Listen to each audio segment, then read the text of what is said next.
Vamos a analizar este circuito, pero ahora haciendo uso de las leyes de Kirchhoff. Las leyes de Kirchhoff son dos y en realidad no son otra cosa más que la ley de conservación. Ahí se ve, ¿sí, verdad? Conservación de la carga. Y la otra, la ley de conservación de la energía. Entonces, no nos debe sorprender que las leyes de Kirchhoff se cumplan siempre, para todos los circuitos. Las vamos a escribir en un momento más. Pero antes quiero que vean este circuito y que se den cuenta que no lo podemos analizar por los métodos que hemos estudiado, que es sumando resistencias en serie o en paralelo. Sencillamente porque estas resistencias no están conectadas ni en serie ni en paralelo. Pudiera parecer que estas están en paralelo, pero yo no puedo llegar libremente de este extremo a este otro, como si lo puedo hacer de este lado. O en otras palabras, la diferencia de potencial aplicada en los extremos de ambas no es igual. Y tampoco están en serie, porque la corriente que pasa por aquí pudiera pasar por acá, pero no necesariamente, porque se puede ir por otro lado. Entonces, cuando los elementos de un circuito no estén conectados ni en serie ni en paralelo, siempre tendremos la opción de utilizar las leyes de Kirchhoff. Antes de establecerlas, vamos a definir lo que son los nodos y lo que son las mallas. Un nodo son puntos como estos, donde confluyen 3 o más alambres. Este es un nodo, este es otro nodo, otro y otro. Este no es un nodo ni este, porque si se dan cuenta, pues no es más que el mismo alambre, simplemente le dimos vuelta. Pero aquí sí. En otras palabras, un nodo es aquellos puntos en los cuales la corriente se bifurca. Viene una corriente por aquí y se separa en dos y da lugar a dos corrientes, o al revés, vienen dos corrientes, se juntan y dan lugar a una tercera corriente. Esos son los nodos. Las mallas, miren nomás, ya me equivoqué. Ya hablé de los nodos. Las mallas ahora son circuitos propiamente, en el sentido de que yo puedo partir de un punto, recorrer un camino y llegar a ese mismo camino. Este rectángulo de aquí es una malla. Este es otra malla. Este es otra malla. Pero también todo esto es una malla, o de dos en dos, eso es una malla. Es como los acertijos esos donde nos ponen una figura geométrica y debemos encontrar todos los rectángulos. Bueno, aquí también, si nos preguntaran cuántos rectángulos hay en esta figura, contaríamos 1, 2, 3, 4, 5, 6. ¿Ok? Bien. Esta primera ley de conservación se va a establecer para los nodos y esta para las mallas. Ok, ahora sí creo que ya podemos ir avanzando para escribir las leyes de Kirchhoff. Para establecer la primera ley de Kirchhoff, que dice que la suma de las corrientes en un nodo es igual a 0, donde tomaremos como positiva la corriente si entra al nodo y negativa si sale de ahí. Para hacer esto, lo primero que debemos hacer es dibujar las corrientes. Déjenme lo escribo por acá. Los pasos que vamos a seguir es primero dibujar las corrientes. Miren, tenemos aquí 3 pilas. Si de una sale una corriente, esta le voy a llamar I1. Pero esta corriente I1 va a llegar hasta aquí. Y a partir de aquí puede ser que se separe en dos. No, no puede ser. Se va a separar en 2 y 2 y 3. Esta I3 al llegar aquí puede ser que se separe en otras 2 y 4 y 5. Esta I5 no tiene por qué cambiar, va a ser la misma hasta llegar aquí. Aquí la I5, que sigue siendo la misma, se junta con la I4 y dan lugar a otra corriente. Podría poner I6, sin embargo dense cuenta que esta corriente va a ser igual que la I3. Porque si la I3 es igual, está compuesta de lo que vale I4 más I5, pues I4 más I5 dan lugar a I3.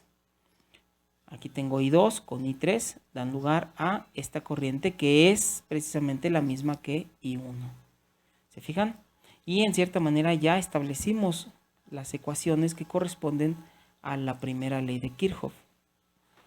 Si quieren que lo escribamos, vamos a concentrarnos en un nodo, este de aquí por ejemplo, y escribiríamos esta ecuación para este nodo, diría I1 positiva porque entra, I1 está entrando ahí,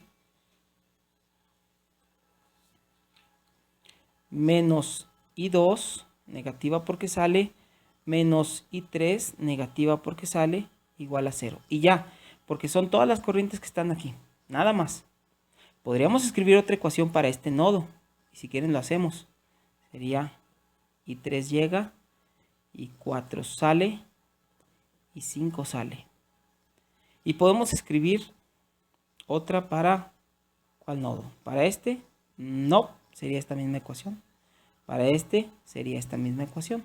Son todas las ecuaciones que podemos escribir para nodos. Las demás ecuaciones las vamos a obtener de la ley de la conservación de la energía, que es la ecuación para las mallas. Vamos a hacerlo.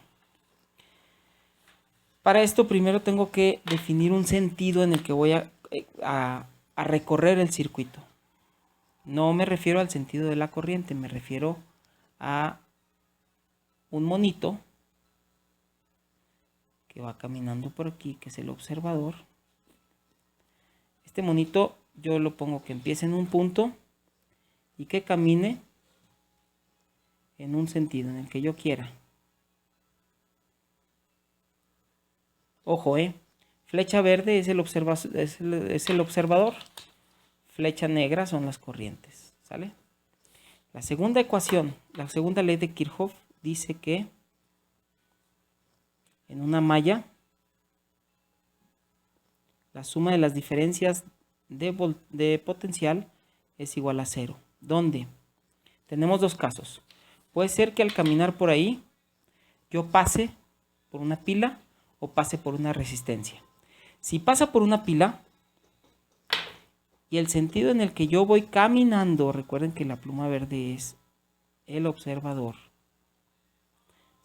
Si el sentido en el que yo voy caminando recorre una pila de menos a más, entonces eso me da un término positivo, igual al voltaje de la pila. Si yo recorro la pila de más a menos, eso sería un término negativo. Por otro lado, si yo por donde paso es una resistencia,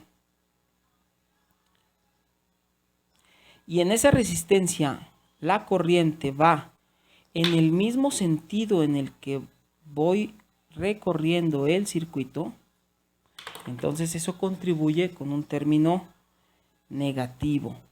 Recuerden que voltaje es igual a corriente por resistencia. Esto contribuye con un término negativo, es decir, estoy fijándome lo que le sucede a los soldados cuando caminan de aquí hacia acá y se cansan, pierden energía. En cambio, si yo recorro esa resistencia en el sentido opuesto a como está circulando la corriente, lo que tengo es que me encuentro soldaditos cansados y después me los encuentro frescos. ¿Cómo? Sí, porque yo me encontré soldados que ya habían atravesado el obstáculo y ahora me encuentro soldaditos que todavía no lo han atravesado. ¿Cómo se escribirá la ecuación de mallas, por ejemplo, para... A ver, déjenme ver cómo le hacemos. Aquí. Recuerden que las corrientes están así y voy a recorrer en este sentido, ¿sale? En el sentido de las manecillas del reloj. Lo voy a escribir aquí, nada más para que no se nos olvide. Ahí está. ¿Cómo quedaría la ecuación para la malla? Lo primero que me encuentro, empiezo aquí, lo primero que me encuentro es una pila y la cruzo de más a menos. ¿Lo ven?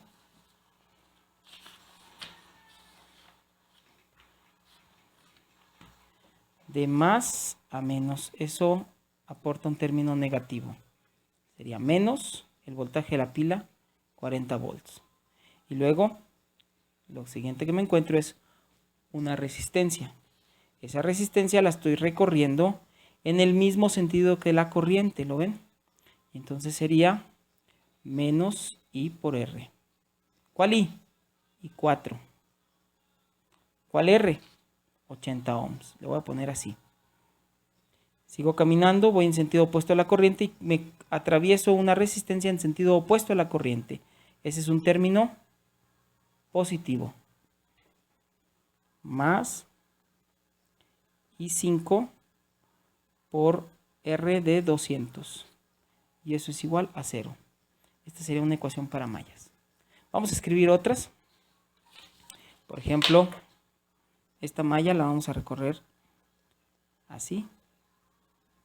Y vamos a escribir la ecuación para esa malla. Vean, empiezo aquí, camino, no pasa nada. Camino, cruzo una pila de menos a más.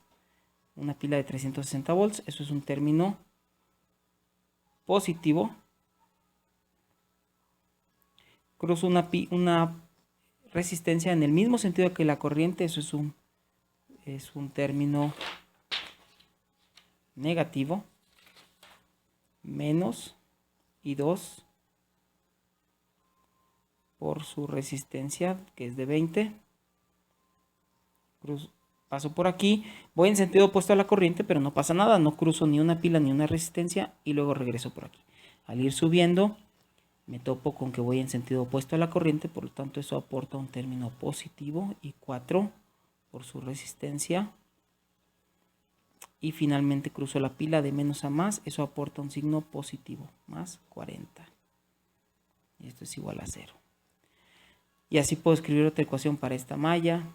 Podríamos escribir una para la malla externa. Ahí no participarían estas pilas ni estas resistencias, solamente estas. ¿Ok? ¿Y qué hago con esto? Bueno, pues al final de cuentas voy a tener un sistema de varias ecuaciones con cuantas incógnitas, tantas como corrientes distintas sean del circuito. Resuelvo ese sistema de n ecuaciones con n incógnitas y voy a obtener los valores de las corrientes. Ojo, si al resolver los valores de las corrientes algunos me salen negativos, lo único que significa es que dibujé mal esa corriente. Supongamos que la I1 me sale negativa. ¿Qué quiere decir? Que la corriente I1 va para acá. Todo lo demás es válido, todo está bien, solamente hay que darle interpretación a los signos de las corrientes. Ok, repasando. Aquí está el circuito. Los pasos son, primero dibujar las corrientes, aquí lo hicimos. Segundo, hay que escribir las leyes de Kirchhoff, tanto para los nodos como para las mallas. Eso me lleva a un sistema de ecuaciones y hay que resolver ese sistema con métodos de álgebra lineal. Vamos a repasar cómo quedan las ecuaciones para este circuito. Las ecuaciones para nodos.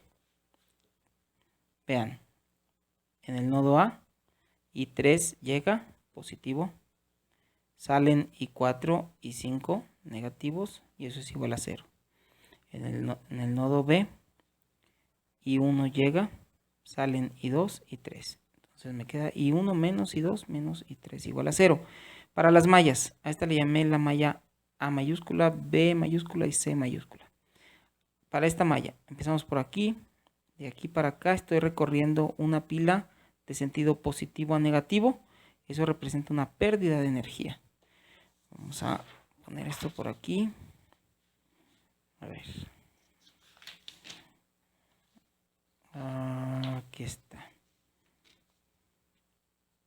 porque ahí se ve todo. Muy bien. Sí. Ok, entonces recorremos de más a menos la pila. Cuando una pila la recorremos de más a menos, eso contribuye con un término negativo. Entonces va a ser menos 40, acá está, menos 84, porque yo recorro esta resistencia de 80 en el sentido de la corriente. Cuando recorro una resistencia en el mismo sentido de la corriente, eso aporta un término negativo. Y entonces tenemos menos 84. Continúo por aquí. Recorro la resistencia de 200 ohms en sentido opuesto a la corriente I5. Como es en sentido opuesto, cuando yo la recorro en sentido opuesto a la corriente, eso aporta un término positivo. Puede tener más 205 y eso es igual a 0. Hago lo mismo para estas mallas, ya no me voy a detener tanto. De menos a más es 360, mismo sentido de la corriente, menos 20, 20 y 2. Continúo, subo por aquí en sentido opuesto, más 80 por I4, 80 por I4 y finalmente de menos a más, más 40, eso es igual a 0. La última malla, menos 80, esto va en sentido contrario, entonces más 71, y 1 va para arriba, más 71, tengo por aquí otra vez en sentido opuesto, entonces más 22, más 22, y finalmente en sentido contrario, va de más a menos, no sentido contrario a la corriente, sino de la polaridad de la pila, voy de más a menos, eso aporta un término negativo, y eso es menos 360. Ahí está, tengo un sistema de 5 ecuaciones con 5 incógnitas. El número de incógnitas está determinado por el número de corrientes distintas del circuito. El número de ecuaciones que voy a escribir pues va a ser el número de ecuaciones necesarias para resolver ese sistema. Puedo escribir más ecuaciones porque puedo construir más ecuaciones para más mallas, si lo ven, pero no aportarían más información. En otras palabras, sería un sistema linealmente dependiente. Las ecuaciones no serían independientes entre sí. Otra cosa es que siempre va a ser mayor el número de ecuaciones, bueno, igual o mayor el número de ecuaciones para mallas que el número de ecuaciones para nodos. Si tengo 4 incógnitas, lo más probable es que tenga 2 y 2. Si tengo 5, 2 y 3. Si son 6, es muy probable que sean 3 y 3 o 2 y 4, dependiendo de la estructura del circuito. Bueno, ese sistema de ecuaciones es el que hay que resolver con los métodos que ustedes conocen. Sé que son expertos en álgebra lineal. La matriz de ese sistema sería así. Vamos a ver si se ve. Bueno, empezamos así. Miren, el primer renglón. Pongo todos los términos. Esta ecuación no tiene I1, no tiene I2, tiene I3. El coeficiente es 1. El coeficiente de I4 es menos 1. El coeficiente de I5 es menos 1. Y no hay términos independientes. La segunda ecuación sería 1 por I1 menos 1 por I2 menos 1 por I3, no hay I4, no hay I5, no hay términos independientes. Las siguientes ecuaciones. Este 40 va del otro lado. No tengo términos con I1, ni con I2, ni con I3, solamente con I4 es menos 80 su coeficiente, el coeficiente de I5 es 200 y el término independiente es 40. La siguiente ecuación, 360 y 40 suman 400, ahí se fue el foco. A ver aquí. Suman 400, van del otro lado, pero negativos. No tengo I1, tengo menos 22, tengo 84, no tengo I3, no tengo I5, ahí está. Y la última, el 360 y el 80 suman 440, van del otro lado, positivos. 71, 22 y no tengo ni 3, 4 ni 5. Listo. Este sistema de ecuaciones lo resuelvo por los métodos que ustedes conocen y ahí está la solución. Yo lo hice por Excel. Si ustedes quieren, si me lo piden bonito, les hago un video enseñándoles a resolver sistemas de ecuaciones con Excel, es muy fácil. Pero quiero que vean la solución. Tanto la I3, la I4 y la I5 nos dieron negativas. ¿Qué significa? Que las dibujamos mal, correcto. Eso quiere decir que en mi circuito original, si la I1 está bien dibujada, la I2 está bien dibujada, pero la I3, si este es el extremo negativo y su diferencia de potencial es de 360, quiere decir que esta es como una bomba. Por aquí sopla carga y por aquí succiona carga. Esta I3, con razón, tiene este sentido, debe tener el sentido opuesto. Esta la vamos a corregir, va para acá. La I4 igual, debe ir hacia allá, porque aquí esta bomba impulsa hacia arriba y además esta succiona. Ese jalón hace que la corriente circule en este sentido. I4 también va para arriba y la I5 también va en sentido opuesto. Ojo, si la I5 va para acá, eso contradice un poco la polaridad de esta pila, pero recordemos que esta le gana y por mucho. Por eso la I5 va para acá. Y así es como podemos analizar un circuito con las leyes de Kirchhoff.